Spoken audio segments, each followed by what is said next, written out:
제일 첫 번째거든요. 같이 한번 해보시겠습니다. 천명지위 성이요. 천명지위 성이요. 솔성지위 도요. 솔성지위 도요. 수도지위 교니라. 수도지위 교니라. 여기까지 하겠습니다. 예. 이렇게 됐죠. 예. 하늘이 명령한 것을 성이라 말하고, 하늘이 명령한 것은 성이라 말하고, 성을 따르는 것을 도라 말하고, 성을 따르는 것을 도라 말하고, 도를 닦는 것을 교라 말한다. 도를 닦는 것을 교라 말한다. 이 개념만 이해하면 됩니다. 왜냐하면 중용은 이것을 부연 설명하는 데 불과할 뿐입니다. 앞으로 문장들은. 그래서 이제 핵심 개념어들이 나오는데, 첫 번째 성, 아니 천, 두 번째 성, 그 다음에 세 번째 도, 네 번째 교, 이렇게 나옵니다. 이 네 글자만 이해하면 중용이 수월합니다. 네 개는 실상은 다 같습니다. 그렇지만 그 실상이 각자의 모양새에 따라서 이렇게 또 달리 표현되기도 합니다. 그때 중용을 설명드렸을 때, 중용은 제 개인적인 그 관점을 하나 말씀드렸던 게 연역지관이라고 그랬었거든요. 기존의 많은 학자들은 소중용이다, 아니 소주역이다, 작은 주역. 그래서 역에 역을 부연하는, 넓히는 관, 문이다. 이게 역의 정신을 아주 세밀하게 핵심적으로 파헤쳐 들어갈 수 있는, 또 파헤쳐 놓은 그런 글이라는 게 연역지관입니다. 이 관이 빗장관이거든요. 문이 있는데 문의 특성은 출입 개폐입니다. 들고 나올 수 있고, 그러기 위해서는 문이 열려 있어야 돼요. 딱 닫아버리면 못 들어갑니다. 그때 닫았는데 일반적으로 열리잖아요. 그래서 열리지 않도록 여기 빗장을 딱 지르잖아요. 이게 관이에요. 빗장 지를 관자. 근데 우리가 문을 안 입어서는 출입이 불가합니다. 그러니까 이 관문을 열어 젖혀야 돼요. 빗장을. 이게 주역의 세계를, 그 비밀의 세계로 들어갈 수 있는, 그게 중용입니다. 그러면 주역은 뭔가 하냐 그러면 천과 인의 문제를 설명합니다. 크게 주제를 두 개 가냐 그러면, 하나로 말하냐 그러면 생을 설명을 합니다. 삶이란 뭔가, 생명이란 뭔가, 어떻게 살 것인가, 그 생에 대한 설명이 주역인데, 그러기 위해서는 이 도대체 생이 뭔가, 내가 태어나야 됩니다. 내가 존재해야 돼요. 내가 존재하지 않는데 이런 것이 의문이, 그 다음에 행위가 일어날 수가 없습니다. 그래서 나의 문제가 인의 문제입니다. 근데 나는 또 이렇게 보니까 나를 가능케 한 그 무엇이 있었거든요. 가장 현상적으로는 부모님이 계셨고, 부모님에게는 또 부모님이 계셨습니다. 그런 식으로 해서 제일 궁극 원인으로 올라가는데, 그것을 동양 사람들은 천이라고 했습니다. 내 안은 현상입니다. 지금 드러났으니까. 이 현상을 가능케 한 궁극, 그것을 천이라고 해요. 그래서 이 두 개를 이해하는 것이 관건 중의 관건입니다. 논어 같은 것은 어디에 대한 설명이었습니까? 인에 대한 설명이었습니다. 맹자도 어디에 대한 설명이었습니까? 인에 대한 설명이에요. 대학도 인에 대한 설명이에요. 근데 중용은 상대적으로 맹자에서는 천에 대한 설명을 다른 경전에 비해서는 더 했습니다. 그 다음에 나의 근거를, 인자는 천지 존자기요 인지 안택이라고 그래가지고, 나의 근본이 뭐냐, 바로 한마디로 하면 인인데, 모든 존재들의, 인간 존재들의 근본을 인이라고 말했는데, 그렇다면 자의적일 수가 있거든요. 당신만 그렇게 생각하지. 나는 그렇게 생각하지 않을 수도 있다. 그러고 좋다. 나도 당신의 생각에 동의한다. 그런데 그것은 나와 당신만의 생각일 수 있지 않냐. 보편성을 확보하지 못할 수도 있다는 거거든요. 그래서 그 근거를 어디다 대버리냐. 인 자체에 두지 않고 인이 나오게 되는 그것인 천에다 둬버려요. 그래서 인이라는 것이 천지존자이요 하늘의 존귀한 배설이요 사람의 편안한 집이라고 했어요. 이 맹자에서 분명히 천이 어떻게 돼요. 나의 존재의 근원으로서. 그러지만 또 나를 마음을 진심 다하면 지성 성을 알고 성을 알게 되면 지천이다. 천을 안다는 말도 했지만 천에 대한 속성 천의 본질에 대한 말은 별로 없어요. 그렇게만 언급되어 있지. 근데 이 주역이나 중용에서는 철저히 천은 뭐다? 이런 문제를 풀어헤쳐 설명합니다. 그 천은 뭐냐면 나의 근원이에요. 더 부연설하면 모든 존재의 근원이 천입니다. 나를 해명하다 보니까 바로 현상적인 나를 보니까 그 나를 가능케 한 존재의 근원까지 갔어요. 그러면 자연히 나와 존재의 근원이 둘이 아니라는 것이 일단 상정이 되겠죠. 저렇게 돼버리면. 동양 철학의 천의 이해는 나의 이해입니다.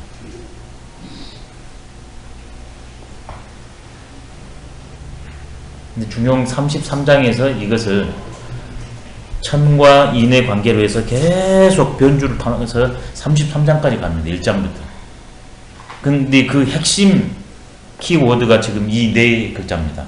천, 성, 도, 교. 그래서 이걸 하나씩 한번 해볼게요.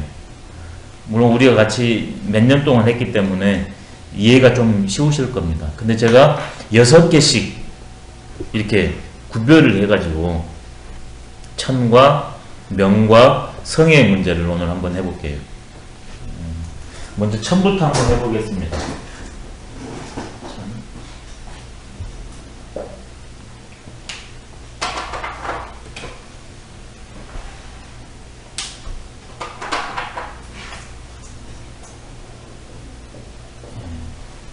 천은 모든 존재들의 근거입니다. 그러면 이제 현상적으로 그 말이 뭐냐면 예전에 동양 사람들은 천을 뭐라고 규정했냐. 첫 번째 형체천이라고 규정했습니다. 형체천. 천이란 건 뭐냐. 요 위에 보이는 것을 천이라고 했습니다. 형체천. 그 다음에 내 밑에 밟혀지는 것을 땅이라고 했습니다. 그 가운데 사는 만물을 대표해서 인이라고 했습니다. 바로 내가 어떤 구조 속에서 살고 있냐.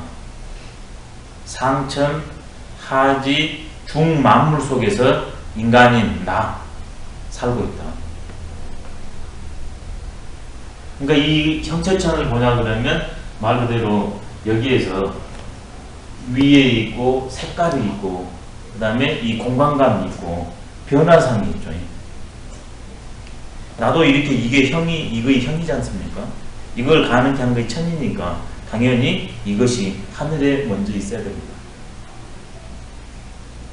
그게 형체천입니다. 그래서 형체천에서 다룬 게 뭐냐면 과학이에요.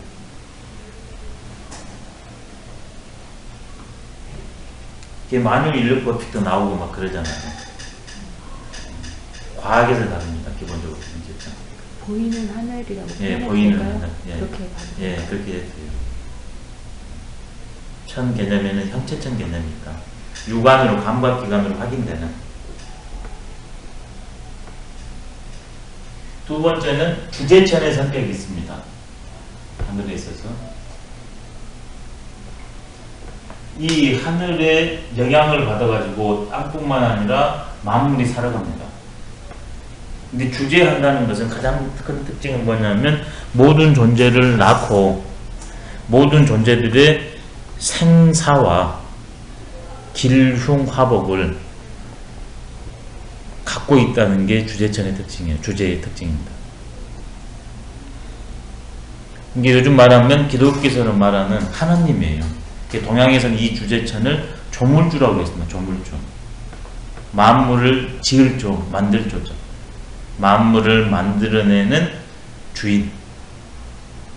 그럼 우리들은 자연히 종입니다. 주종관계가 형성돼요.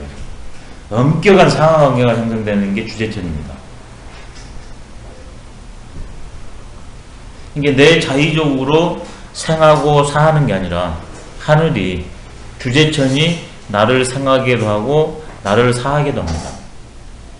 그 생과 사의 사이 속에서 이게 인생의 변화가 일어나잖아요.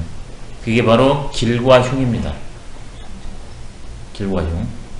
길과 흉이라는 것은 말 그대로 좋다, 굿다 이런 말도 돼요. 오늘은 일진이 길한가 봐. 오늘은 일진이 흉한가 봐. 그것을 인간적인 관점으로 전환시키면 그게 화복이에요. 화는 요즘 말로 하면 불행, 복은 요즘 말로 하면 행복입니다. 길하면 복으로 가고 흉하면 화로 가요.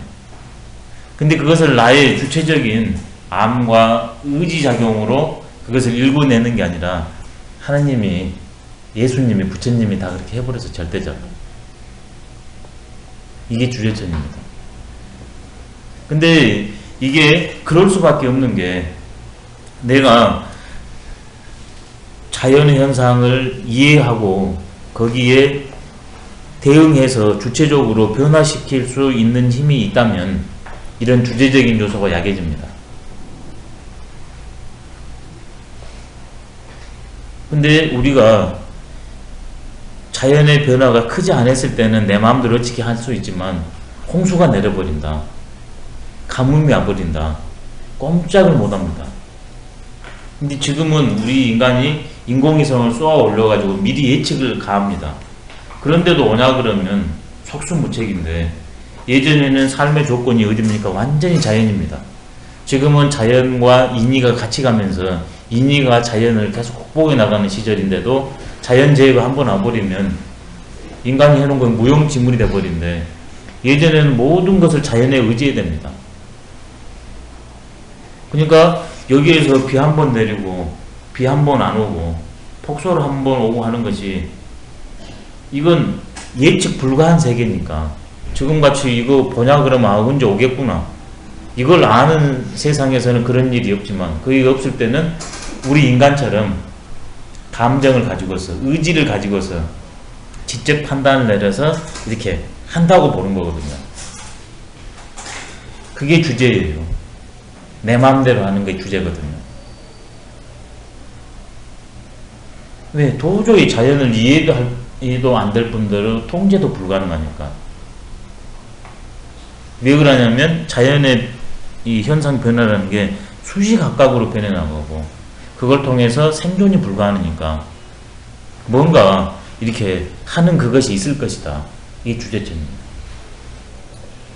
이게 절대절명의 그 생사, 여탈권을 관장할 수밖에 없는 거죠. 이게 종교의 출발입니다. 그래서 종교의 제일 처음에 출발은 전부 주제입니다. 주제. 근데 그 주제의 대상이 달라요. 제일 처음에는 사람들이 어린애기들을 보시면 쉽습니다. 어린애기들은 어떻게 세상을 인식하는가? 눈앞에 보이는 것만 인식하거든요. 그래서 나온 게 뭐냐면 애니미즘입니다. 모든 건 살아있다. 상호 영향을 미친다. 근데 그 중에서 어떤 특별한 것이 더 영향을 미친다. 이게 토테미즘이에요. 특별한 하나를 선택하는 거예요. 근데 이 특별한 하나를 선택했는데 더 돌아다니고 더 경험이 많아지니까 이거보다 더 강한 존재가 있거든요. 그러지 않습니까? 그러냐 그러면 이것들이 뭐 예전에는 뭐 이런 조그마한 뭐 조약돌이라든지 아니면 뭐 요런 뭐 예쁜 거라든지 하다가 이런 바위 덩어리 그러다가는 산 그러다가는 강 이런 식으로 계속 규모가 커집니다. 근데 이것들은 어디까지나 땅 위의 존재들이에요.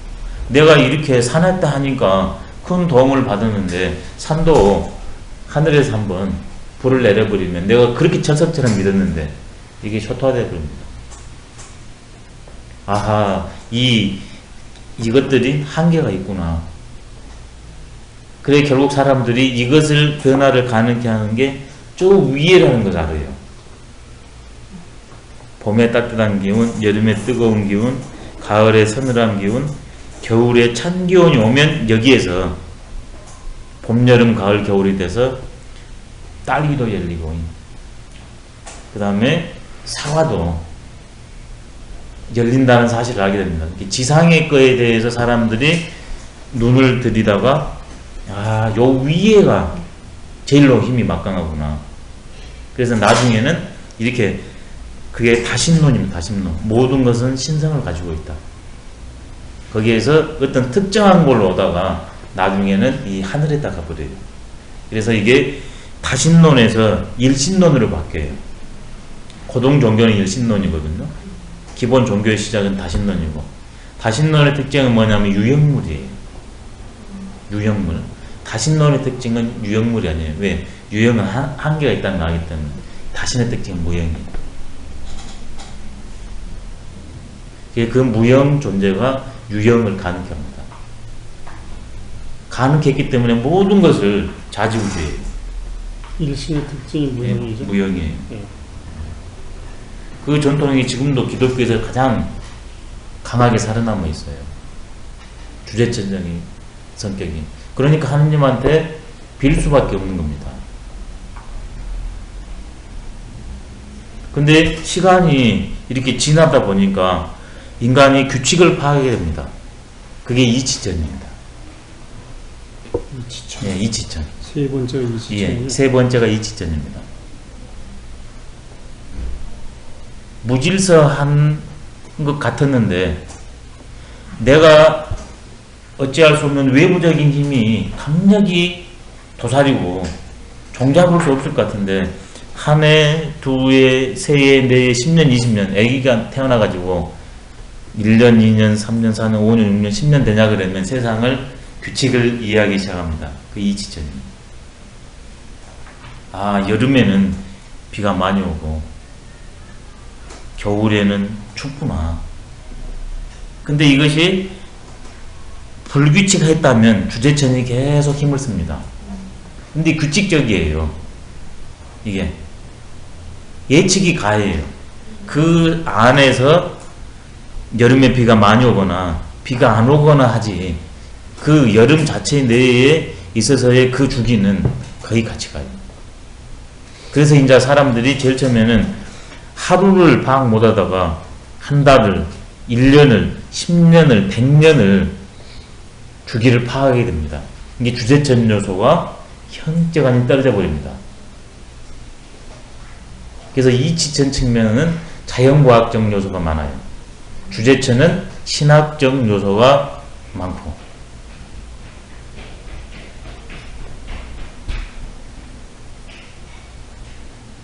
그러니까 이 이치를 이해함에 통해서 사람이 생사, 기륭, 화백의 문제에 있어서 내 스스로 그 이치에 합당하면 길과 복이 생하게 되고 살게 되고, 내가 그 이치에 어긋나 버리면 외부적인 존재가, 주제자가 나를 화하게 하거나 그 다음에 흉하게 하거나 죽게 할 수 없다는 걸 알아요. 이제는 내가 마음대로 할 수 없다고 여겼는데, 근데 이치의 특징은 뭐냐면 내가 이렇게 규칙의 질서의 도에 맞춰서 살면 이렇게 되는 부분도 있다는 걸 알지만 내가 마음대로 할 수 없다는 사실도 같이 아는 게 이치천이에요. 이게 주제적 요소가 녹아들어 있어요. 그 중에서도 주제적 요소는 녹아 있는데 그것을 힘을 완전 약화시키고 자율적 측면을 강조합니다. 그게 이치천의 특징이에요. 주제천도 이치천하고 같이 대별하면 어떤 원리가 있는데 그건 궁극의 원리는 내가 어찌 개입할 수 없는 그런 초자연적인, 초인간적인 측면을 강조를 하지, 주제천이라고 해서 이치천이 배제된 건 결코 아닙니다. 하느님의 뜻이 있으니까 그것도 이치거든요. 그러니까 기독교에서도 이치천이 있어요. 없는 게 아니라. 근데 그게 좀 강조가 됐을 뿐입니다. 엿가리가 일반적으로 그 성리학자들이 주자가 천을 정리하는 세 가지 핵심 개념이에요. 근데 이것만 가지고는 부족해가지고 제가 세 가지를 더 보충을 했습니다. 제 스스로 보충한 게 아니라 다른 데 있는 것들을 하나하나 첨가해가지고 나중에 세 가지를 더 보충했습니다. 그 세 가지 중에 첫 번째가 뭐냐면 주자가 형체천, 주제천, 이치천이라고 했는데 저는 하나를 네 번째를 생명천. 하늘은 바로 생명이다. 우리는 생명체입니다. 목숨이 생명이 형체화됐다가 생명체거든요.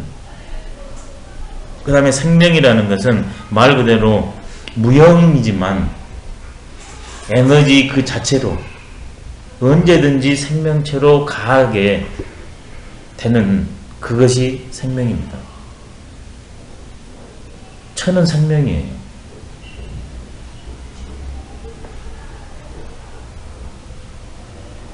그것이 원리에 의해서 그 나중에 설명드리겠습니다.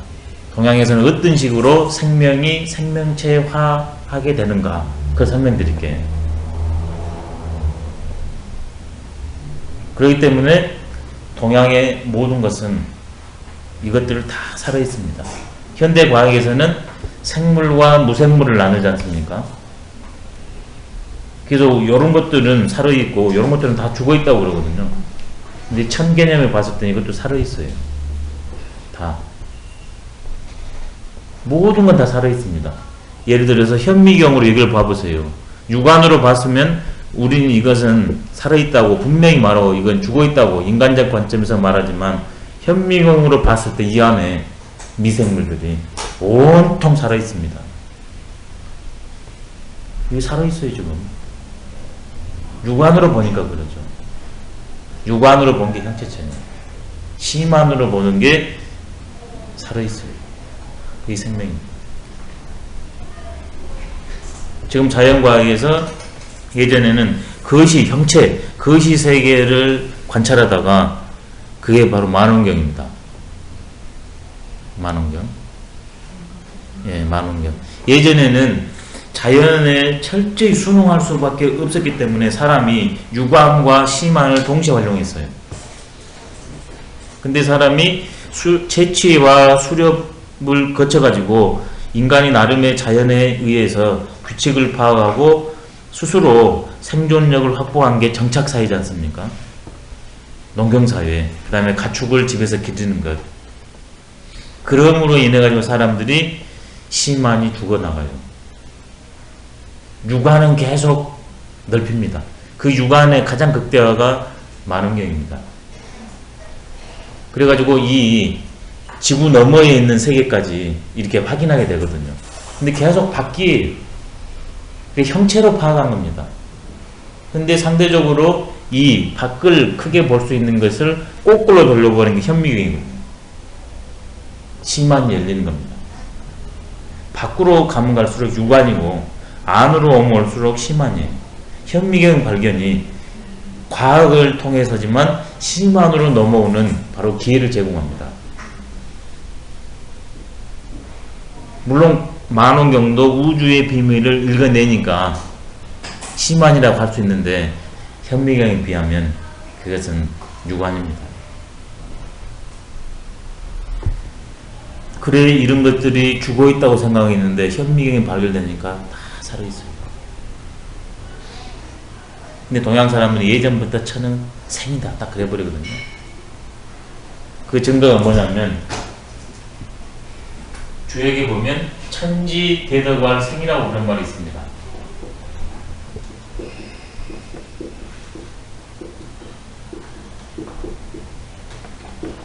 하늘과 땅의 큰 덕을 생이라고 말한다.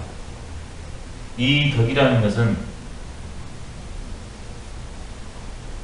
얻을 덕이거든요. 이게 선천적으로 갖고 있는 거예요. 얻을 덕이기 때문에.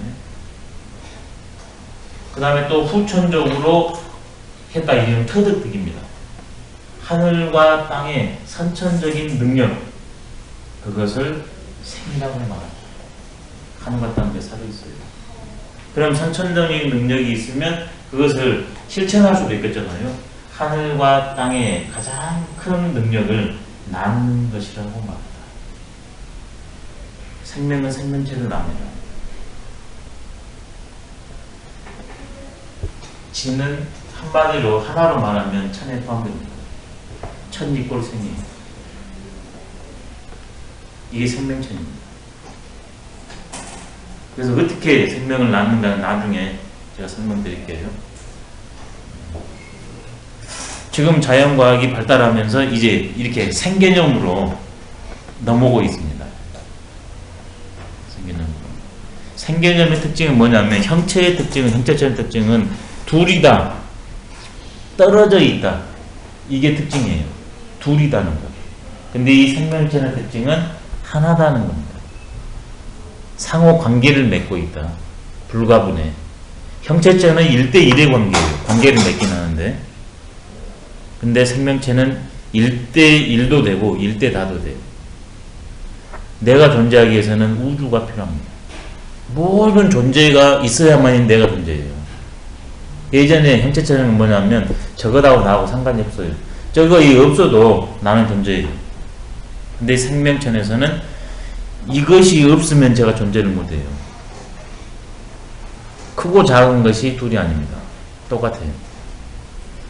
형체는 양의 세계고 생명은 질의 세계예요. 질로 모든 것이 다 같습니다. 그 질이 순간적으로 멈추는 게 형체예요. 동양차의 가장 큰 특징이에요. 살아있다. 모든 것은. 그래서 살아있는 것은 계속 변해 나가면서 존재들을 냅니다.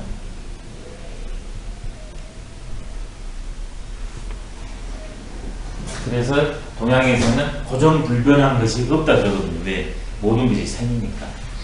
고정불변한다 하면 생이 아니라 사잖아요.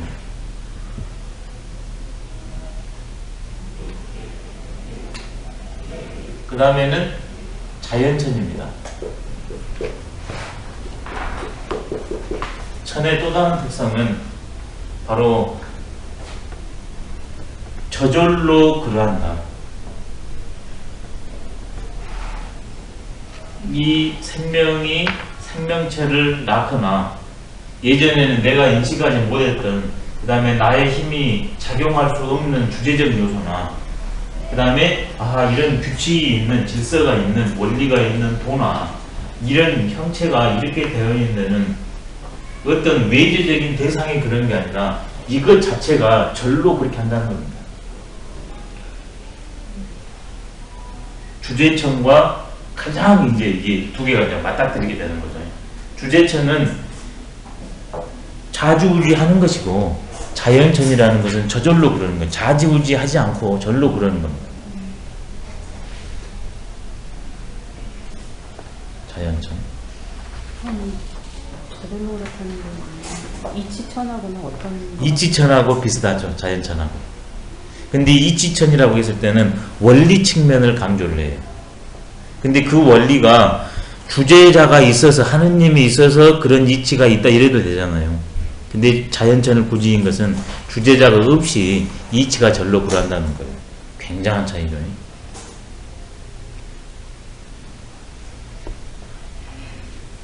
주제자를 인정하지 않는 거. 그렇죠. 인정하지 않는 겁니다. 자연천은. 이치천은 있을 수도 없을 수도 있다는 거.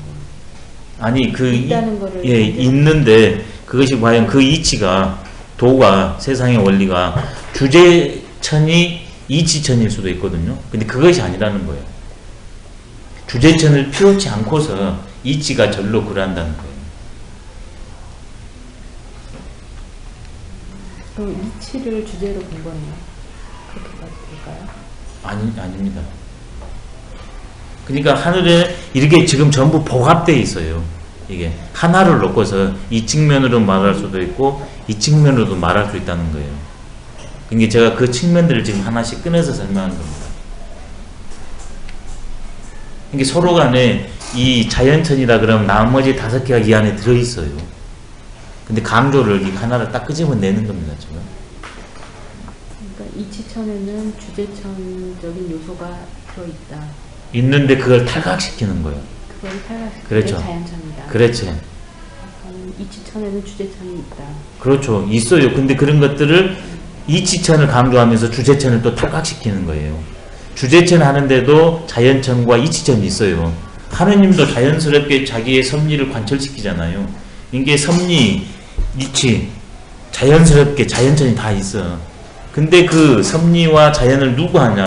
근거로 놓으면 주제하는 하느님 한다는 거예요. 주제가 위로 자리를 해요.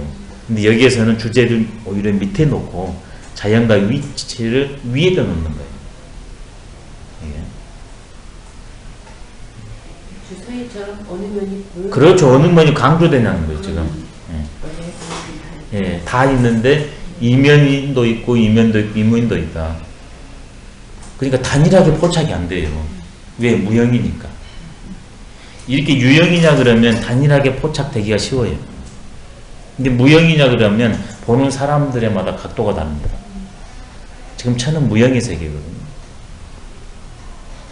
근데 그것을 가지고 이게 설명을 하려니까 하나로는 설명이 불가해요. 그래서 이 6개로 지금 이렇게 풀어서 설명을 드리는 겁니다. 이렇게 자연천이기 때문에 기독교를 만약에 예를 들거나 아니면 절대자로 예를 들었을 때는 하나님이 주제자가 이 존재들을 만물을 낳으셨는데 이 밖에서 나와요. 근데 자연천으로 했을 때는 이것을 낳는 존재자가 절대자가 밖에 있는 게 아니라 이 안에서 같이 있어요. 그게 가장 큰 차이점이에요. 그렇기 때문에 이 자연천하고 이치천하고 이 존재들하고 그냥 하나예요. 근데 절대자가 밖에 있고 이런 창조에서 이걸 낳았다. 그러면 창조자의 산물이에요. 그러니까 이건 피조물이에요. 이게 피조물한테는 이 창조주의 모든 것이 들어있습니다. 그렇지만 동격으로 놓을 수 있냐? 들어있기는 하지만 동격으로 놓기가 어려워요. 동격으로 놓을 수 없으면 어떤 일이냐? 이거 두 개가 하나 되기가 어려워요. 근데 자연천, 이치천이면 자연하기 때문에 이것과 이것의 이꼴 관계가 그냥 성립이 돼요. 완전히 달라지죠, 이게 이제. 천양지차의 결과를 가져버려요. 그게 동양은 자연천이니까 천인하빌이 그냥 절로 나와요. 형체초는 그때는 좀 그냥 이런 형체의 모습. 그거는 예. 다른 특성이고 다른 것들이 예, 조금 다르죠. 근데 이렇게 눈으로 보이는 이것을 이제 형체천이라고 한 거거든요. 현상화된 이것은. 우리가 일반적으로 요 위에 것을 천이라고 하잖아요. 우리가 일반적으로 그렇지. 그렇지. 파란 하늘. 천에 여러 가지 면을 어느 한 가지 부과시켜서 설명한다면 예. 그 형체천이라고 할 때 그것이 생명천하고 바로 연결시키는 거는 좀 연결이 되죠. 그것도 돼요. 예. 그러니까 일단 눈에 보이는 감각에 포착된 이 측면을 이제 형체라고 한 겁니다. 근데 이것은 실제로 우리 눈에 현상화 됐으니까 생명체예요, 하늘도. 근데 그 생명체를 가능한 그것이 생명천이에요. 그러니까 나중에 이게 이제 주역이나 제가 이렇게 설명을 드리면 이거의 구별이 이제 여실해질 겁니다. 지금은 이제 개념상으로 이걸 이제 들어야 되니까 이게 불분명할 수도 있고 그러는데 조금 더 들으시면 아마 이해가 쉬울 겁니다. 기독교가 이 조물주를 이렇게 밖에다 설정을 했잖아요. 그렇죠. 밖에다 해요. 근데 이제 성경을 보면 예수님이 그런 말씀을 했어요. 내가 내 안에 내가 내 안에 내가 내 안에 있다고. 그렇죠. 하거든요. 예. 이렇게 그런 얘기를 보면은 예. 또 이렇게 이 동양 사상하고 또 그래, 같이 어긋나지가 가죠. 않아요. 예. 네. 그러니까 아까 제가 말씀드렸잖아요. 여기에 했는데 이 안에 다 깃들어 있다고 내가. 그러니까 이 존재들은 어떻게 돼요? 이것을 다 갖고 있는 거예요. 근데 차이점은 뭐냐? 밖에 있다는 거예요. 절대자가. 그게 차이점이에요. 근데 이 자연천이라는 것은 밖에 있지 않고 같이 있어요. 그 같이 있다는 게 잘 개념으로 안 들어와요. 왜 그 밖에 우주가 있어서 예. 예. 피조물하고 동물주는 이해가 되는데 예. 그 안에 있던 개념이 아직은 안팎이 아니에요. 안 들어와요. 다시 한번 말씀드려볼게요. 그러면 이것은 좀 쉬우시려나?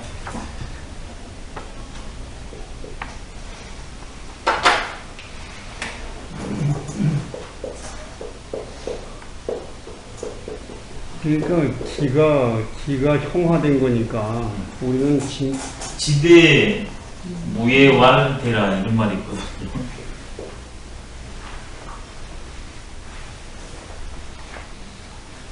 아니, 아유 잘못했습니다. 위에 그다음에 내는 지소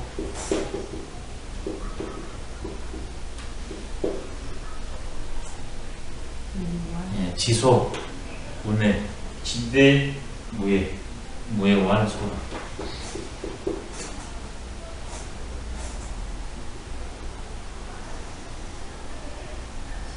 지대 모외 이렇게만 말할게요. 지소 모내 지극히 큰 것은 최고로 큰 것은 이 없다.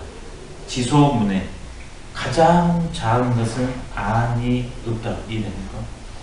예. 지금 그 말이에요. 자연천이 안에 있다는 게. 가장 큰 것은 밖이 없어요. 밖이 있으면 제일 큰 거 아니잖아요. 그러니까 안에 있는 거죠. 근데 하나님은 밖에 있어요. 그러죠?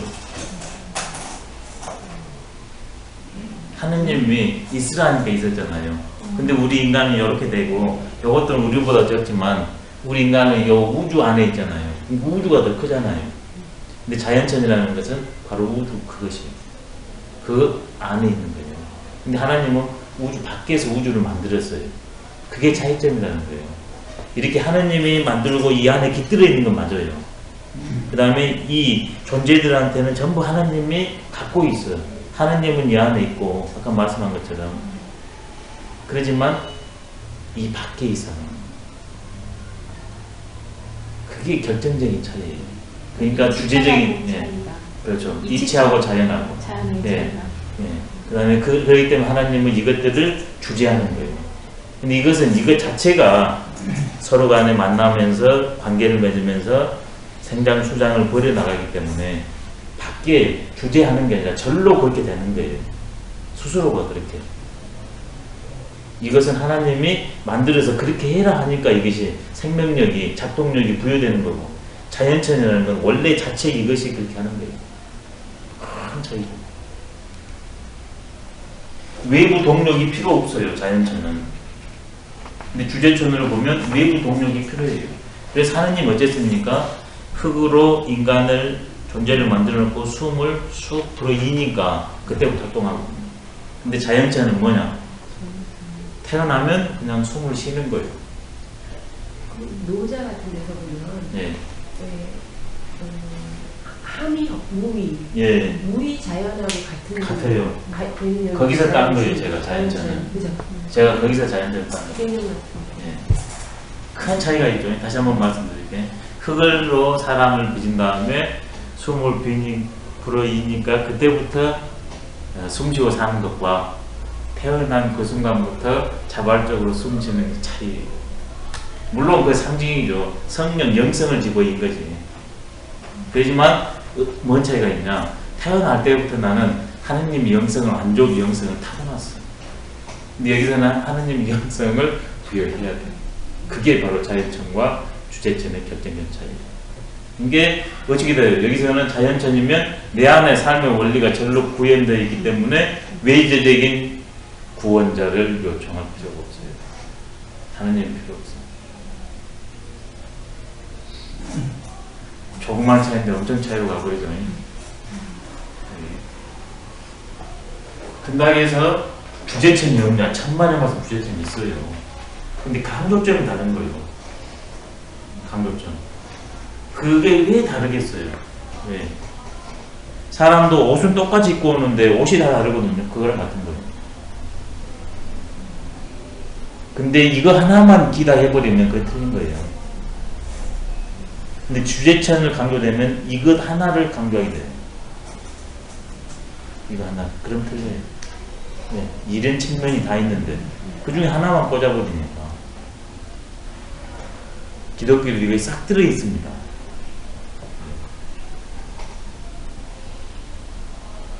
그다음에 마지막으로 이게 이제 지속 이렇게 되면 상대적으로 이해가 되죠. 지속 문해도 네. 가장 적은 것은 암이 없어요. 그럼 어떻게 됩니까? 안팎이 똑같다는 얘기예요. 가장 큰 것이 가장 적은 것이고 가장 적은 것이 가장 큰 거예요.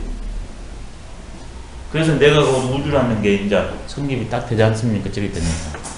육안은 눈으로 봤을 때는 저게 틀린 말이잖아요. 심안으로 본 게 딱 맞잖아요. 예를 들겠습니다. 지금 저보다는 이게 적고 이거보다는 이게 적습니다. 그럼 상대적으로 소거잖아요. 지라는 것은 상대적 세계를 떠났다는 얘기입니다.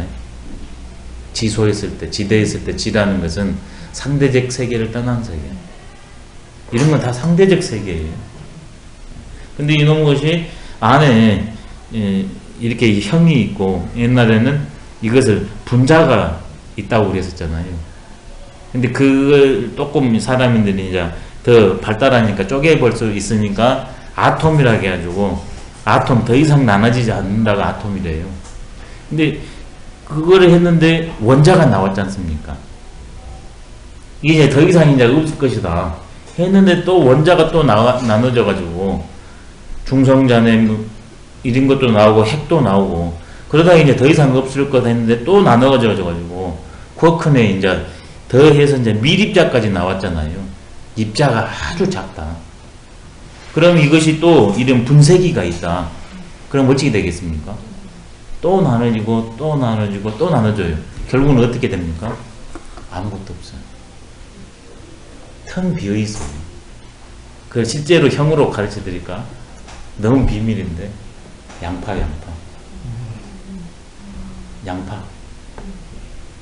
그렇네요. 양파요. 깜깜 있고인데 결국 없어. 양파입니다. 양파 좋은 음식입니다.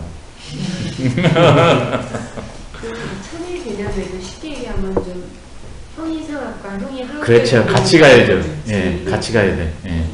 예. 근데 어느 학파에서 이거 하나를 강조를 하는 거예요. 대부분. 근데 성리학은 저걸 세 개를 잡고 간 거예요, 일단. 근데 제가 나머지 세 개를 더 이제 붙인 겁니다.